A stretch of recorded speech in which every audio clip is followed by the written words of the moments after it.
le juge d'instruction saisi par le procureur de la République a remis en début de soirée hier les deux mandats d'arrêt internationaux. Le premier décédé contre le sieur Patrice Talon et le second décédé contre le sieur Bokoy Olivier sont complices dans cette affaire qui secoue l'opinion publique nationale et internationale. Et si je suis sur ce plateau, en dehors de ces évolutions, sur le plan procédural, je voudrais que vous me permettiez, monsieur le journaliste, de revenir sur quelques précisions concernant ces faits. Parce que, après le passage... Commissaire, je ne vous arrête pas, mais je voudrais demander si une affaire, parce que c'est une affaire qui est déjà instruite, vous l'avez dit, quand une affaire est en instruction, est-ce que c'est bien, est-ce que la loi permet qu'on en parle à la presse? Je vous remercie. J'ai écouté déjà certains avocats bien payés par Patrice Talon et sa bande, le terme est mesuré, dire qu'on ne devrait pas revenir sur certaines affaires déjà en justice. C'est vrai. Ça, c'est les dispositions de l'article 11 du Code de procédure pénale. Oui. Mais tout de même, comme le disait un grand juriste français, je cite, plutôt périsse un principe que périsse l'État. Et un autre commissaire du gouvernement français de dire que lorsque la maison brûle, on ne va pas demander l'autorisation du pompier avant d'envoyer le juge. C'est pour vous dire que dans cette affaire, je ne voudrais pas que l'enseignement biblique se confirme. Parce que dans la Bible, il est écrit que le mal profite de l'ignorance. Et ceux qui sont concernés par ce dossier ont commencé par faire de la désinformation et de l'intoxication de l'opinion publique nationale et internationale. C'est pourquoi j'ai souhaité revenir sur ce plateau sur le résumé des faits. Je ne serai pas très long, mais permettez-moi de vous dire, monsieur le journaliste, que le sieur Patrice Talon a fait l'objet de plusieurs dossiers judiciaires engagés sur plainte du gouvernement par le parquet de Cotonou et donnant donc habilitation au commissariat central de la ville de Cotonou de procéder à des investigations. Mais il s'agit de grands dossiers et nous sommes allés pas à pas pour éviter toute précipitation. Ce qui a fait qu'à ce jour, on n'a pas encore déféré les personnes concernées au tribunal de Cotonou. Mais pendant que la police s'affairait à mener ces investigations, le sieur Patrice Talon a juré, et ça on peut le prouver par les faits, a juré d'en finir physiquement avec la personne du chef de l'État. Et pour ce faire, il a réussi à prendre langue avec... Quelles sont les preuves que vous avez? Parce que c'est des affirmations graves là que vous... Est-ce que vous avez des preuves matérielles que de telles affirmations ont été faites par le sieur Talon? Je vous dis que je ne suis pas là pour enflammer le pays. Je suis gardien de la paix. Et ce que je suis venu parler à mes compatriotes, je suis venu leur dire de se calmer. Parce que vous ne connaissez pas encore les implications de cette affaire-là. Monsieur le journaliste, pensez que vous et moi, nous serions encore assis ici en train d'animer cette émission aujourd'hui si le chef de l'État était décédé le samedi dernier dans la nuit? Je vais vous donner un exemple, s'il vous plaît. S'il vous plaît. Comme vous avez des faits à donner, revenez sur les faits. Est-ce que vous pensez qu'on s'amuse avec la vie d'un chef de l'État? Je vais vous donner un petit exemple avant de revenir sur les faits. Les ministres du gouvernement sont allés dans le nord du Bénin pour travailler. Est-ce que vous savez que ces ministres ont été renvoyés par les populations? Parce que les populations ont exigé des explications par rapport à cette ténébreuse affaire. Donc, pour poursuivre, je disais que le sieur Patrice Talon, parce qu'il a vu ses intérêts mis en danger par les poursuites judiciaires engagées contre lui sur le dossier Coton, sur le dossier de 2 milliards et quelques qu'il a arraché à la douane indûment, sur certains dossiers concernant les engrais et consorts que le gouvernement a engagés contre lui, a décidé, j'ai dit bientôt, d'en finir physiquement avec le chef de l'État et avec toutes les personnes impliquées dans la chaîne des investigations, y compris le commissaire central de la ville de Cotonou.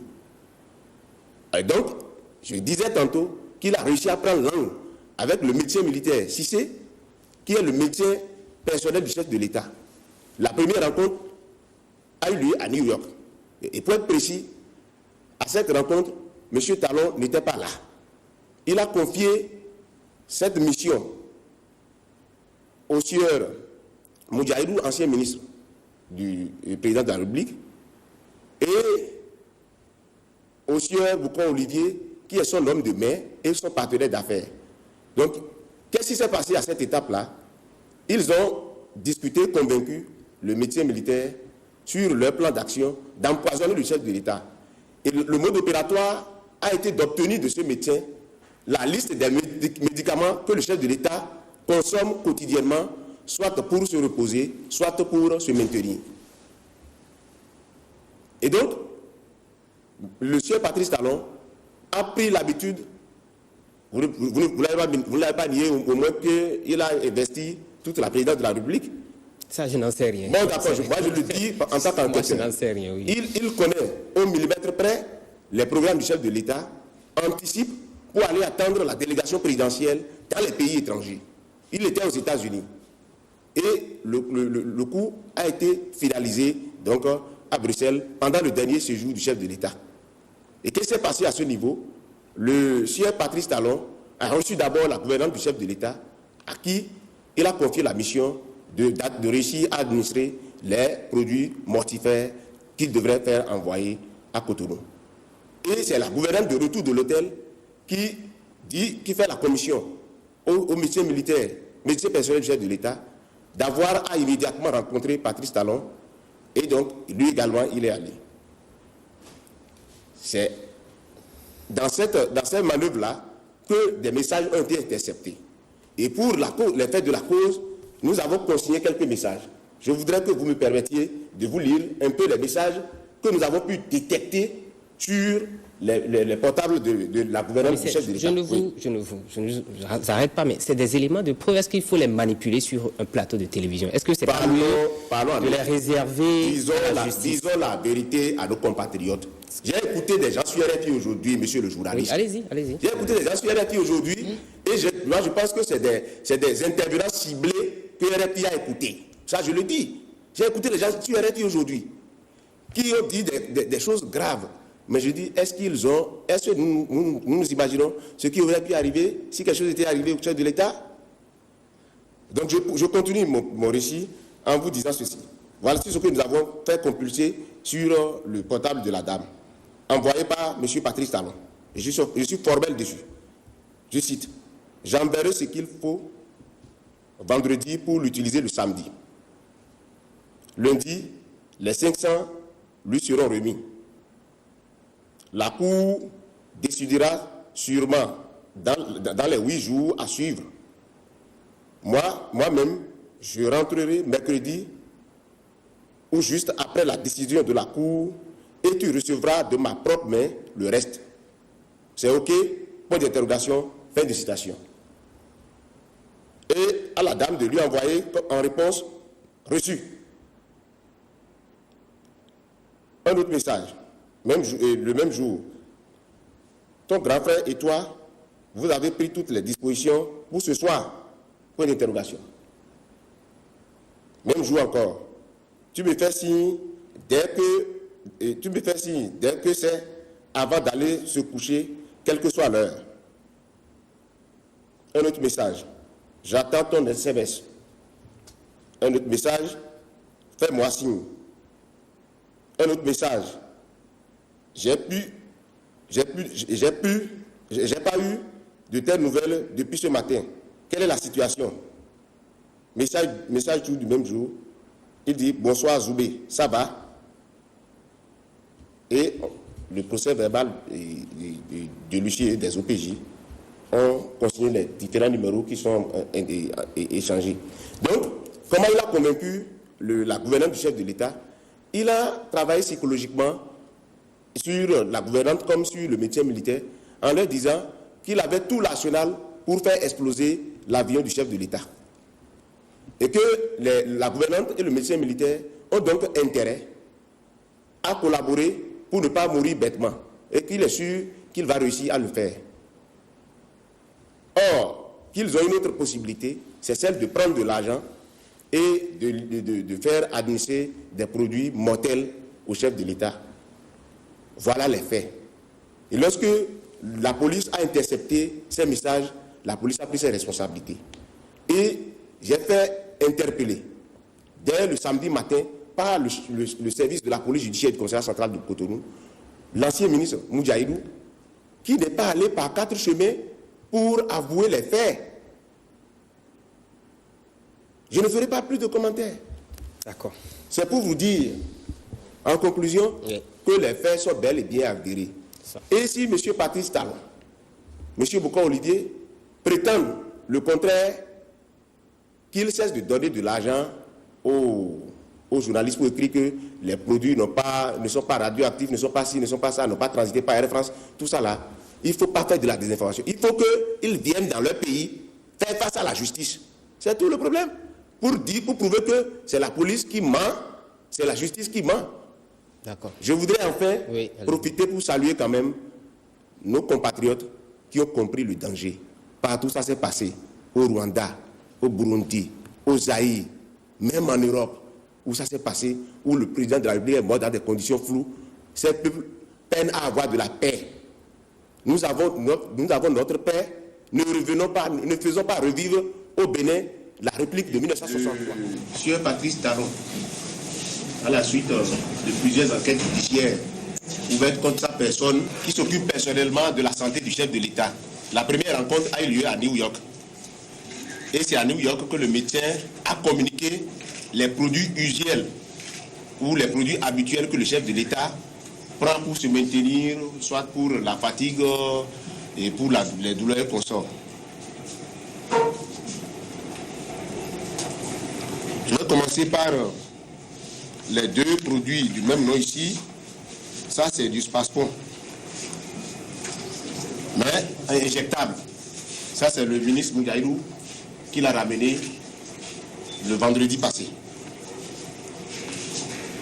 Là, les choses ne sont pas visibles là parce que c'est liquide. Mais l'injection, normalement, devrait être mortelle pour le chef de l'État.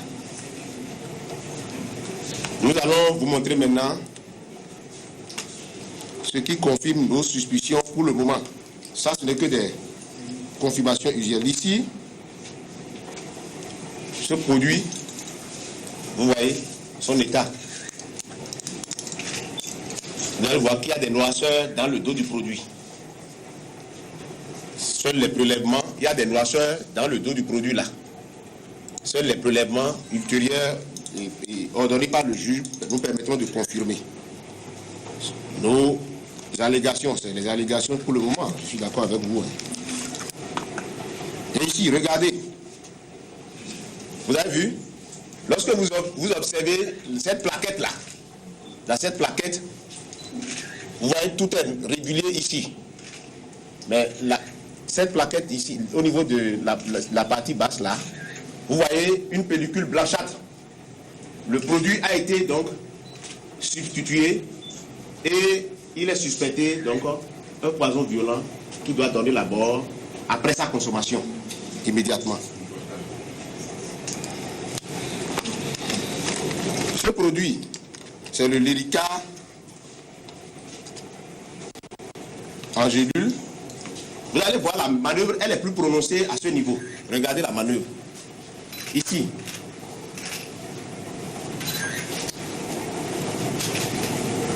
Ces produits qui vous sont montrés ont fait l'objet d'un procès verbal d'examen sommaire et d'inventaire de saisie de la part de la police. Et pour cette fois-ci, pour éviter les commentaires désobligeants, le procureur de la République a ordonné la réquisition d'un huissier de justice qui est venu faire les constatations avec nous. Et il va donc dresser, pour l'authenticité de l'acte de constatation, son procès verbal qui va être reversé à la procédure. Je ne sais pas si vous avez bien regardé. Regardez ici. À ce niveau. Ceci semble très régulier, mais la manœuvre, vous avez constaté que le produit a été traficoté à ce niveau-là. Il y a des ouvertures, mais je montre ça à tout le monde. Vous avez vu? Maintenant, regardez ici, ce qui est plus simple à voir, à l'observation. Vous allez constater qu'il y a un aliment régulier au niveau de ce produit, comparé à ce niveau, avec ce niveau de produit. Vous avez vu que les couleurs sont diversement orientées. Je vais aller plus loin pour vous montrer, comparer le rouge, la couleur rougeâtre d'ici, et cette couleur rougeâtre. Cette couleur rougeâtre est tend vers du sang coagulé. Ça veut dire que le produit est suspect. Je dis suspect parce qu'il faut des analyses médico-légales pour confirmer ou infirmer les prétentions de la police ou de la justice. Ça peut aller. Ces poisons-là, suspectés, sont probablement prévus pour donner la mort au chef de l'État dans la nuit du samedi au dimanche matin. On va aller plus loin. Oui, ça là, j'aurais souhaité leur montrer au moins l'emballage, monsieur le procureur. On va leur montrer l'emballage. C'est un produit très très toxique dont la radioactivité est déjà prouvée. Parce que à l'examen, non, on ne va pas le faire tomber. Il n'y a pas d'inquiétude. Vous avez peur? Oui,